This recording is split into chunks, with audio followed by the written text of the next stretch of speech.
जिसमें एक पोएम है stopping by the woods on a snow evening, जो रॉबर्ट फ्रॉस्ट की लिखी हुई है। उसको हम देखेंगे। इसमें हम राइमिंग स्कीम डिस्कस करेंगे, पैराफ्रेज देखेंगे और जो पोएम के क्वेश्चंस हैं, इनिशियली पहले 4 क्वेश्चन जो हैं वो हम देखेंगे। सबसे पहले हम पोएम की तरफ चलते हैं। Whose woods these are, I think I know.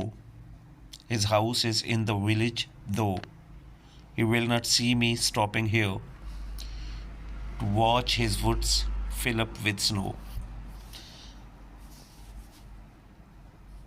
ये जंगल किसका है? मेरे ख्याल में मैं जानता हूँ। उसका घर गांव से, यहाँ से थोड़ा सा दूर गांव में है। सो इसलिए वो शख्स मुझे नहीं देखेगा to watch his woods fill up with snow, कि जब उसके जंगल को, उसके दरख्तों को बर्फ़ में घिरा हुआ देखने के लिए अगर मैं थोड़ी देर के लिए यहाँ रुकता हूँ, तो वो जो इसका मालिक है वो मुझे नहीं देखेगा और मुझे जाने का नहीं कहेगा। पैराफ्रेज इसकी देखते हैं। The poet says that he thinks he knows the owner of the woods. शायर कहता है कि उसके ख्याल में वो इस वुड्स के मालिक को जानता है। The owner lives in the village away from the woods and he would not see the poet staying to see the woods covered in snow. शायर कहता है कि वो इसके मालिक को जानता है। उसका घर गांव में है, जो कि वुड्स से थोड़ा सा दूर है, इस जंगल से थोड़ा सा दूर है, और वो मुझे यहाँ खड़े हुए नहीं देखेगा और इसलिए मुझे यहाँ से जाने का नहीं कहेगा। अब राइमिंग स्कीम इसमें आप देखें, वो जो एंड वाले वर्ड्स होते हैं उनको आपस में राइम होना चाहिए, उनकी साउंड एक जैसी होनी चाहिए। सो फर्स्ट वाला वर्ड जो राइम में वर्ड है पहली लाइन में वो नो है, दूसरी लाइन में कहते हो दो है, उसके बाद हेयर है और उसके बाद स्नो है। सो हम इसको स्टैंजा बाय स्टैंजा इसकी राइमिंग स्कीम होती है पोएम में। तो फर्स्ट लाइन नो ए। अब नो के जैसे जो भी वर्ड्स होंगे वो सारे के सारे ए राइम स्कीम में आएंगे। नो को देखें, ए नो से जैसा मिलता जुलता, देन दो, ये भी ए है, उसके बाद हेयर है, ये डिफरेंट है। तो इसलिए जब एक डिफरेंट जो राइम आएगी, या लास्ट वाला वर्ड जिसकी साउंड डिफरेंट होगी, तो उसको हम बी कह देंगे। और फिर अगेन लास्ट वाली लाइन में देखें, चौथी लाइन में, दैट इज़ स्नो। तो नो, दो और स्नो, ये तीनों एक जैसी राइम है, एक जैसी इनकी साउंड है, तो इसलिए ये तीनों जो हैं वो हमारे पास ए होंगे। और दरमियान में एक बी है, जो थर्ड लाइन है उसकी साउंड डिफरेंट है, तो इसलिए वो बी है। तो राइमिंग स्कीम आप इसकी देखें तो इस स्टैंजा की राइमिंग स्कीम जो है ए बी ए है। और ये तकरीबन सारी पोएम की लास्ट स्टैंजा ज़रा डिफरेंट है, अदरवाइज जो तीनों स्टैंजाज हैं इस पोएम के उनकी राइमिंग स्कीम यही है, ए बी ए। सेकेंड वाला स्टैंजा देखें, my little horse must think it queer to stop without a farmhouse near between the woods and frozen lake the darkest evening of the year. शायर कहता है कि मेरे घोड़े को, शायर घोड़े के ऊपर सवार है, शायर कहता है कि जब मैं यहाँ पे रुकता हूँ तो मेरे घोड़े को ये बात क्वियर लगेगी। क्वियर अजीब, स्ट्रेंज चीज़, किसी को कोई वो काम जो पहले ना होता हो तो ये एक अजीब सा उसको लगेगा कि हम यहाँ क्यों खड़े हो गए हैं। To stop without a farmhouse near, कि यहाँ पे कोई फार्म हाउस है ही नहीं, कोई घर नहीं है, कोई रहता नहीं है, तो यहाँ पे हम क्यों खड़े हो गए हैं। Between the woods and frozen lake, हम ऐसी जगह पे जहाँ एक तरफ वुड्स हैं और दूसरी तरफ एक जमी हुई नदी है, तो यानी बर्फ़ पड़ी हुई है, सर्दियों का सीज़न है, और मेरे घोड़े को है कि हम यहाँ पे इस सुनसान सी जगह पे क्यों खड़े हो गए हैं, तो उसको ये बड़ा अजीब सा लगेगा।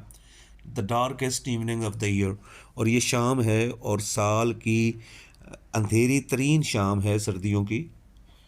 अब इसमें आप उसकी स्कीम देखें, राइमिंग स्कीम, क्वियर, नियर और ईयर, ये तीनों जो वर्ड्स हैं, लास्ट वर्ड्स हैं हर लाइन के एंड में, वो देखें उनकी साउंड्स एक जैसी हैं, तो अगेन ये तीनों के तीनों ए होंगे। और दरम्यान में जो तीसरी लाइन में आप देखेंगे तो लेक है, वो डिफरेंट है, तो इसलिए वो बी होगा। तो इस स्टैंजा की राइमिंग स्कीम क्या है, ए बी ए। पैराफ्रेज इसकी देख ले। The poet says that it must be a strange thing for his horse to stop in such a lonely place between a frozen lake and woods in such a gloomy night.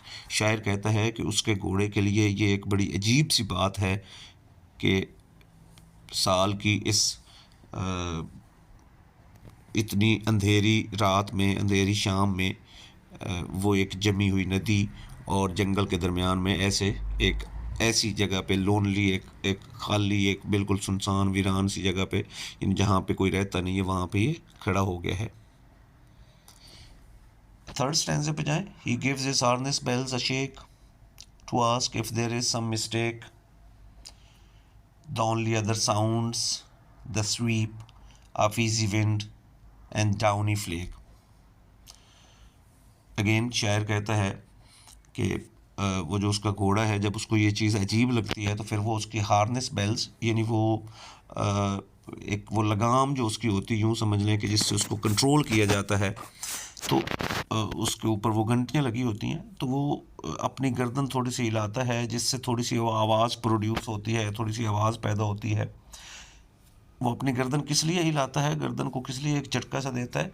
To ask if there is some mistake, ये पूछने के लिए कि कोई गलती तो नहीं हो गई, कि हम किसी गलती से तो नहीं यहाँ पे खड़े हो गए।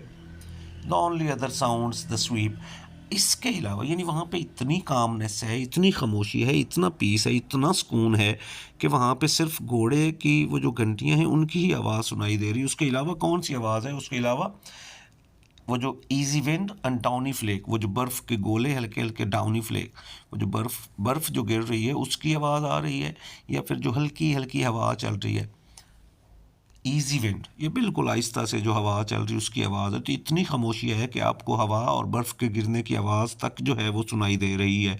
तो इतनी ये पुरस्कून जगह है। पैराफ्रेज इसकी देखें।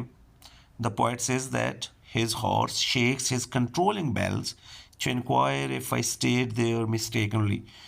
शायर कहता है कि उसका घोड़ा सवालिया अंदाज में अपनी गर्दन को हिलाता है कि जैसे वो मुझसे ये पूछ रहा हो कि कहीं मैं गलती से तो यहाँ नहीं रुक गया।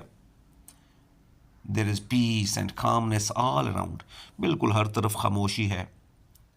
And one can hear the sound of wind even, और इंसान जो है वहाँ पे खड़ा हुआ हवा तक की आवाज़ को सुन सकता है। राइमिंग स्कीम अगेन इसकी बिल्कुल उसी तरह है।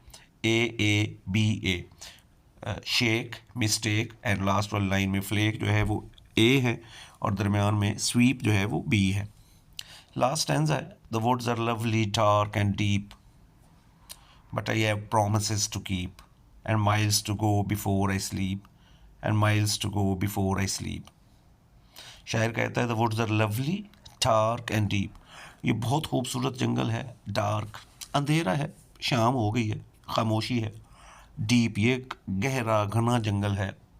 But I have promises to keep, इसलिए ये जो घना जंगल है मुझे अट्रैक्ट कर रहा है कि मैं यहाँ पे रुका रहूँ। लेकिन वो कहता है कि ऐसा हो नहीं सकता, क्योंकि मैंने कुछ वादे पूरे करने, कुछ जिम्मेदारियाँ हैं जो मैंने निभानी है। And miles to go before I sleep, और मैंने सोने से पहले बहुत सारा सफ़र तय करना है। And miles to go before I sleep, और सोने से पहले मैंने बहुत सारा सफ़र करना है। ये लास्ट वाली लाइन उसने रिपीट की है, तो इसलिए यहाँ पे राइमिंग स्कीम जो है वो डिफरेंट होगी। राइमिंग स्कीम इसकी आप देखें। Deep, keep, sleep, again sleep, तो चारों लाइनों का जो लास्ट वर्ड्स हैं वो एक दूसरे के साथ राइम कर रहे हैं, तो इसलिए इसकी राइमिंग स्कीम ए है। तो rhyming scheme is A. Rhyming scheme mostly हम कैपिटल लेटर से ये हम लिखते होते हैं। पैराफ्रेजेस के देखें। The poet says that the woods are beautiful and charming, कि ये जो जंगल है वो बहुत खूबसूरत है, बड़ा दिलकश है, इंसान को रोकने वाला है, बड़ी अट्रैक्शन है उसके अंदर, और यहाँ इंसान का रुकने को जी चाहता है। But he has responsibilities to fill and duties to perform, और जब वो कहता है I have promises to keep, उसका मतलब क्या है कि उसके ऊपर कुछ जिम्मेदारियाँ हैं जिन्हें उसने पूरा करना है। He can not stay there for long, इसलिए वो वहाँ पे ज़्यादा देर के लिए रुक नहीं सकता। As he has to do a lot of things before taking rest, क्योंकि उसे आराम करने से पहले बहुत सारे काम करने जो हैं वो उस काम जो हैं वो उसके करने वाले रहते हैं। And miles to go before I sleep, miles to go before I sleep, कि मैंने जो काम करने हैं, यानी रेस्ट करने से मैं, यानी काम ख़त्म करने से पहले रेस्ट सुकून नहीं कर सकता। अभी हम इसके क्वेश्चंस की तरफ चलते हैं। 4 क्वेश्चंस हैं इनिशियली जो इसमें दिए हुए। What is main idea of the poem, इस नज़म का मेन आइडिया क्या है, सेंट्रल आइडिया क्या है, मैसेज क्या दिया गया है। The main idea of the poem is that man desires to escape realities of life, and to have peace. Main idea क्या है कि इंसान ज़िंदगी के हक़ाइक़ से भागना चाहता है और किसी पुरसकून जगह पर रहना चाहता है, कि सुकून की तलाश में इंसान ज़िंदगी के हक़ाइक़ से भागना चाह रहा है। But ultimately he has to face what life has for him. लेकिन आखिरकार उसको उन तमाम चीज़ों का सामना करना पड़ता है जो ज़िंदगी ने उसके लिए रखी हुई हैं। सो यही हमारे पोइट के साथ भी है कि वो उस सुकून में रहना चाहता है, लेकिन उसकी जो जिम्मेदारियाँ वो उसको रुकने नहीं देती वहाँ पे। सेकंड क्वेश्चन है, why do you think the poet wrote the poem? आपके ख्याल में शायर ने ये नज़म क्यों लिखी है? आंसर है, in my opinion the poet wants to admire the beauty of the woods. मेरे ख्याल में शायर जो जंगल है, या जिसको आप नेचर कह सकते हैं, वो एक नेचर की सिंबल के तौर पर यूज़ हुआ, फितरत की अलामत के तौर पर, कि शायर फितरत की खूबसूरती की तारीफ़ करना चाह रहा है। But realises he can't stay there for long. लेकिन साथ ही उसको ये एहसास भी होता है कि वो इस फितरत में इस खूबसूरत मंज़र को ज़्यादा देर तक लुत्फ़अंदोज़ नहीं हो सकता, as he has responsibilities to fulfil, क्योंकि उसके ऊपर कुछ जिम्मेदारियाँ हैं जिन्हें उसने पूरा करना है। क्वेश्चन 3 है, who do you think this poem appeals to? ये नज़म किसके लिए लिखी गई है? कौन है जो इस नज़म से मुतासर होता है? The poem appeals to those who want peace but have duties to perform. ये नज़म उन लोगों को अपील करती है, उनको मुतासर करती है, उनको अपनी तरफ खींचती है कि जो सुकून चाहते हैं ज़िंदगी में, लेकिन साथ ही उनके ऊपर कुछ फ़राइज़ हैं जिनको उन्होंने परफॉर्म करना है, जिनको उन्होंने पूरा करना है, जिसकी वजह से वो इस खामोशी और सुकून से लुत्फ़अंदोज़ मुकम्मल तौर पर नहीं हो सकते। लास्ट क्वेश्चन है, did you enjoy the poem? What was its impact on you? क्या आप इस नज़म से लुत्फ़अंदोज़ हुए हैं? आपके ऊपर इसने क्या असर छोड़ा है? The poem has great impact. Poem, ये जो नज़म है, इसने बहुत गहरा असर छोड़ा है। कैसे? As it arouses the feelings of sadness and joy simultaneously. क्योंकि इस नज़म के अंदर खुशी और गम दोनों जो एहसासात हैं एक ही वक्त में पेश किए गए हैं। वो कैसे है कि जैसे शायर हमारे को खुशी होती है जब वो वुड्स को इस घने जंगल में और पुरसकून जगह पे रुकता है, उसको देखता है तो खुश होता है। साथ सैडनेस क्या है कि उसको याद आता है कि उसके ऊपर कुछ जिम्मेदारियां हैं जिनकी वजह से उसने इस जंगल को छोड़कर जाना है।